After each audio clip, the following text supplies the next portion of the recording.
जय हिंद दोस्तों। बिहार अड्डा 92 यूट्यूब चैनल पर आपका स्वागत है।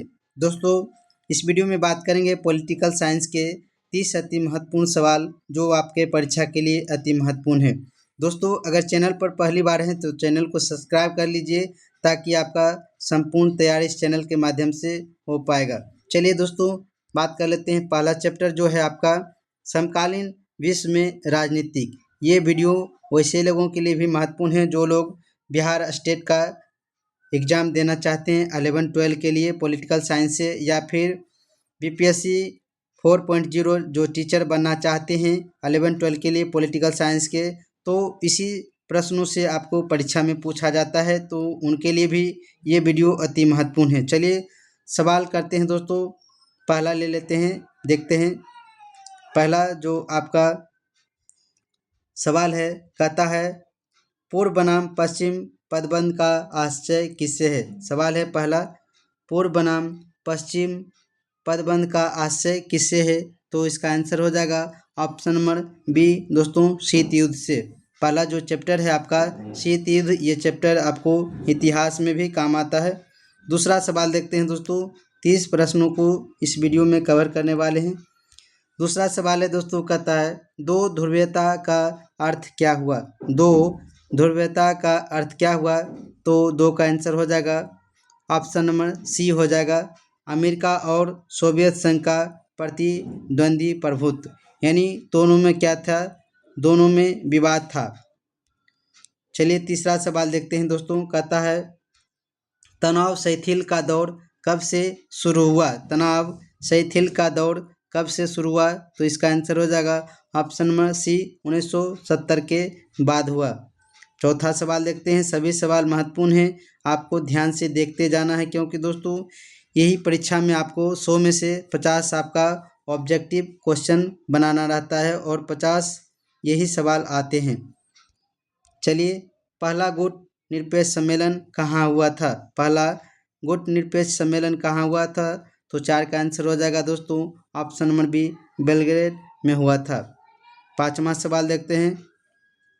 कहता है सोवियत संघ ने कौन सा सैनिक गुट बनाया था। सोवियत संघ जिसको हम रूस बोलते हैं, तो ये कौन सा सैनिक गुट बनाया।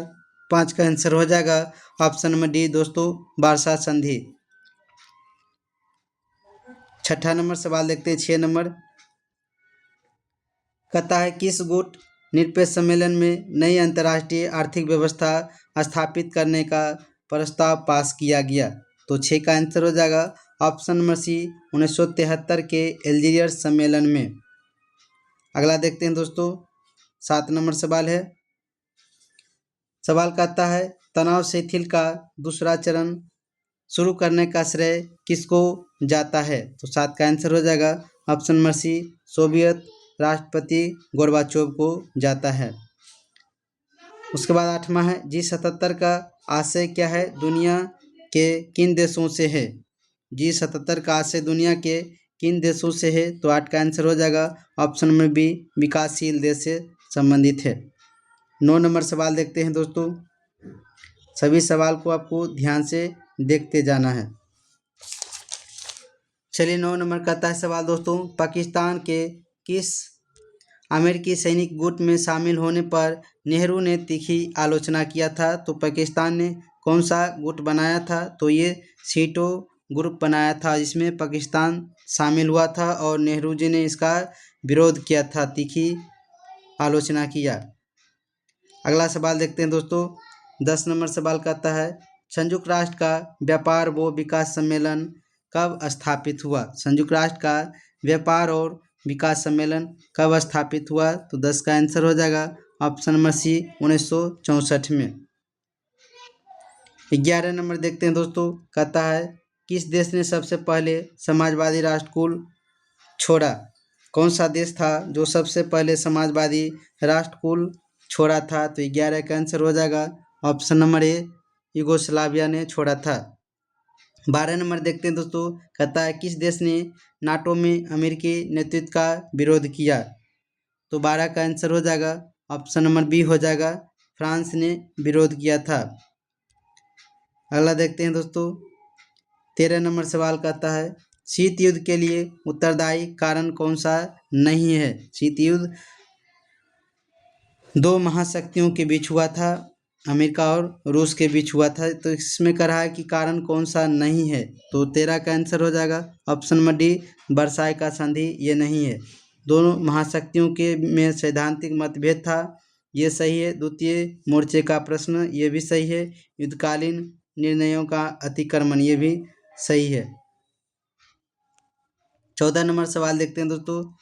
कहता है तो ध्रुवीय विश्व व्यवस्था में पूर्वी संगठन का नेतृत्व किसने किया? द्विध्रुवीय विश्व व्यवस्था में पूर्वी संगठन का नेतृत्व किसने किया? 14 का आंसर हो जाएगा ऑप्शन नंबर डी, सोवियत संघ ने किया था। 15 नंबर सवाल देखते हैं दोस्तों। गुटनिरपेक्षता की नींव रखने में किस भारतीय नेता का प्रमुख योगदान रहा था? तो 15 का आंसर हो जाएगा option number C, Jawaharlal Nehru. उसके बाद 16 नंबर है, प्रथम गुट निरपेक्ष सम्मेलन के अध्यक्ष कौन थे?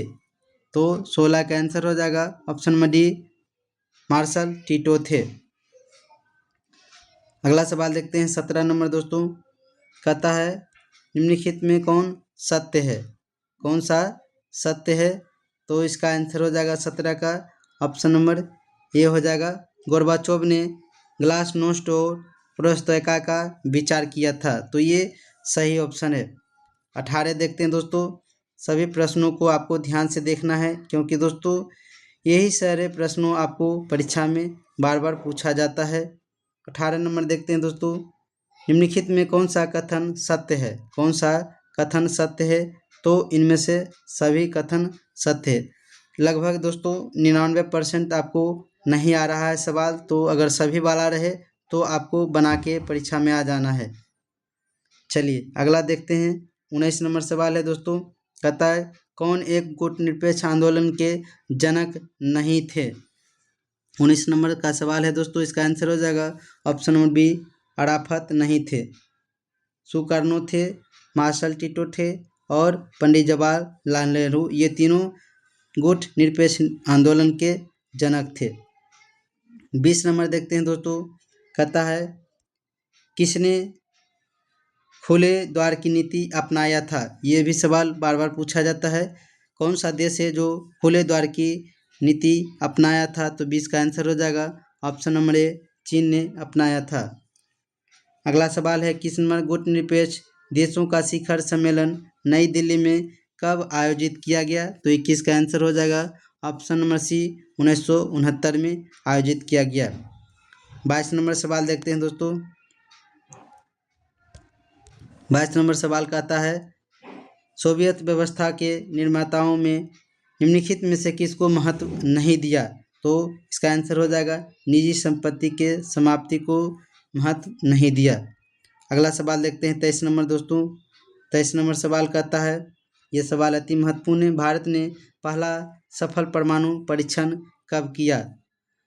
तो इसका आंसर हो जाएगा 1974 में पोखरण के राजस्थान में किया था। 24 नंबर है, परमाणु प्रसार संधि पर किस राज्य ने हस्ताक्षर नहीं किया? तो 24 का आंसर हो जाएगा ऑप्शन नंबर सी, भारत ने हस्ताक्षर नहीं किया। उसके बाद है दोस्तों 25 नंबर, अप्रैल 1949 में कौन सा संगठन बनाया गया? ये भी सवाल अति महत्वपूर्ण है कि अप्रैल 1949 में कौन सा संगठन बनाया गया? तो 25 का आंसर क्या हो जाएगा दोस्तों? ऑप्शन नंबर बी हो जाएगा, नाटो। 26 नंबर देखते हैं दोस्तों। कहता है क्यूबा मिसाइल संकट किस वर्ष हुआ था? ये भी सवाल अति महत्वपूर्ण है। क्यूबा मिसाइल संकट किस वर्ष हुआ था? तो 26 का आंसर हो जाएगा दोस्तों ऑप्शन नंबर ए, 1962 में क्यूबा मिसाइल संकट हुआ था। 27 नंबर देखते हैं। कहता है निम्नलिखित में से किस देश द्वारा नाटो का नेतृत्व किया गया? कौन सा देश नाटो का नेतृत्व किया था? तो 27 का आंसर हो जाएगा ऑप्शन नंबर ए, संयुक्त राज्य अमेरिका ने किया था। उसके बाद है वार्सा संधि किस देश का सैद्धांतिक गुट था? वार्सा संधि किस देश का सैद्धांतिक गुट था? सैनिक गुट था दोस्तों। तो ये 28 का आंसर हो जाएगा ऑप्शन नंबर ए, सोवियत संघ के गुट थे वार्सा संधि। अगला सवाल देखते हैं 29 नंबर दोस्तों। कराय क्यूबा संकट किस वर्ष उत्पन्न हुआ? तो 29 का आंसर हो जाएगा ऑप्शन नंबर सी 1962 को। तो दोस्तों इस वीडियो में इतना ही, मिलते हैं अगला चैप्टर एक नए वीडियो के साथ। जय हिंद।